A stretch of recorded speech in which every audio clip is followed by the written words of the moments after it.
Myopia and hyperopia can both cause blurry vision, but they usually affect different distances. With myopia, also called nearsightedness, nearby objects are usually clearer while things farther away look blurry.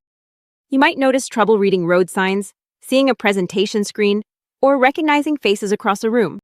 Hyperopia, or farsightedness, usually causes more difficulty with close-up vision. Reading, using a phone, or working on a computer may feel harder to focus on. With stronger hyperopia, distance vision can also become blurry. The reason is where light focuses inside the eye. With myopia, light focuses in front of the retina. With hyperopia, it focuses behind the retina. Both can also cause squinting, headaches, or tired eyes, so those symptoms alone do not tell you which one you have.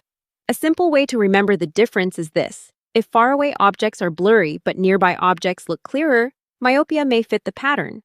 If close-up objects are harder to focus on, hyperopia may fit.